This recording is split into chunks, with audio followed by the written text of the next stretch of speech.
नवी मुंबई महानगरपालिकेच्या कारभाराविरोधामध्ये अनेक सर्वसामान्य आणि माजी नगरसेवक सुद्धा तक्रारींचा पाऊस पाडतात। मात्र पालिकेकडून किंवा राज्य सरकारकडून कुठल्याच प्रकारची दखल घेतली जात नाही। अशाच प्रकारे वंचित बहुजन आघाडीचे जे आहेत उमेश हातेकर यांनी सुद्धा एक घोटाळा काढलेला आहे। सर, मेडिकल संदर्भामध्ये तुम्ही एक घोटाळा काढलेला आहे। ठाकरे हॉस्पिटल मधला साधारणपणे हा घोटाळा आहे। काय घोटाळा आहे, कुठलं हॉस्पिटल आहे हे? सर, नेरूळ मधील मासाहेब मीनाताई ठाकरे हॉस्पिटल आहे। या हॉस्पिटलचे जे ते कंत्राटदार आहेत आणि अधिकारी आहेत, या दोघांच्या परस्पर संमतीने हा घोटाळा होत आहे।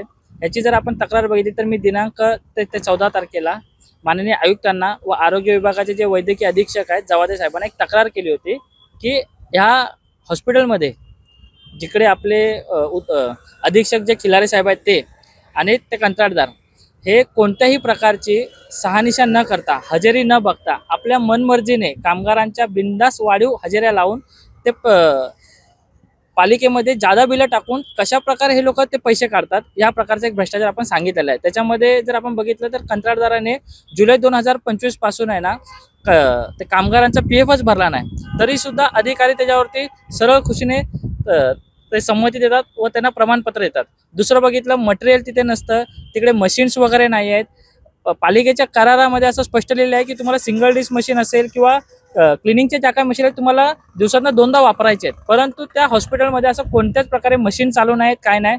तरी पण त्यांना पर दिवसाला 1000 रुपये फाईन असताना सुद्धा तिकडचे जे आपले अधीक्षक आहेत ते कोणत्याही प्रकारचे त्यांना फाईन लावत नाही। जेमतेम 55 ते 50 लाखाचं जे बिल आहे त्या बिलामागे जर तुम्ही बघितलं तर ठेकेदाराला एक 5 ते 6 हजार जे ते शुल्लक फाईन लावली जाते। तर माझं त्यांना असं म्हणणं होतं की तुम्ही त्या आपलं जे करार आहे त्या कराराची तत्वनिष्ठा काही बघत नाहीत, काही करत नाहीत। ठेकेदाराच्या मनमर्जीने फक्त अधीक्षक काय करतात की त्यावरती साईन करतात।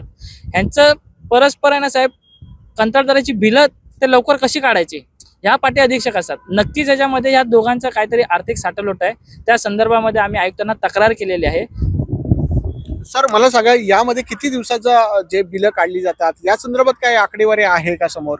सर, यामध्ये काय होतं की आम्ही पालिकेला 6 महिन्याचा माहिती अधिकारा अंतर्गत अजय गर्दे साहेब असतील, इकडचे विठ्ठल कराड साहेब असतील, आम्ही यांना एक माहिती मागवलेली की आम्हाला 6 महिन्याचा हे द्या म्हणून।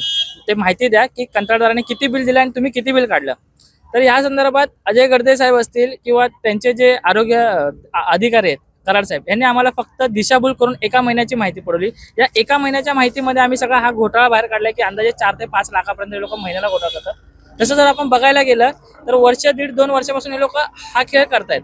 6 महिन्याची माहिती न देण्याचं यांचं कारणच असं आहे की यांचा करोडो रुपयाचा भ्रष्टाचार बाहेर येईल। सर, करोड रुपयाचा भ्रष्टाचार समोर आलेला आपल्यासोबत इथे सुद्धा आहेत का?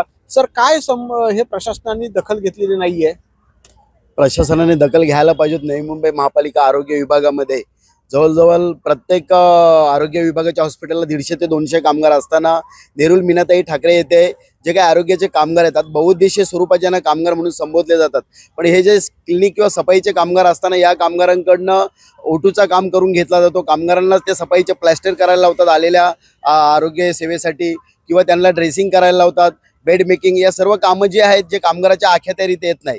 जे सफाई कामगार आहेत त्यांना ही कामं करून घेतली जातात। जे कामगार कामाला येत नाही त्यांची अटेंडन्स ठेकेदार लावला जातो। ठेकेदाराने इनवर्ड किंवा आउटवर्ड न ठेवल्यामुळे तो बायोमेट्रिकच्या नावाखाली अतिशय भ्रष्टाचार करतो आणि येथील सर्व अधिकारी जे असतील, खिल्लारे साहेब वगैरे असतील, यांची या ठेकेदाराला साथ आहे। संगनमताने आर्थिक घोटाळा करण्यासाठी आणि महिन्याच्या महिन्याला लाखोचा घोटाळा केला जातो। कामगारांचा आर्थिक नुकसान होतं आणि कामगारांना जे येणारे कामगार आहेत त्यांना अधिकचा काम करावा लागतो।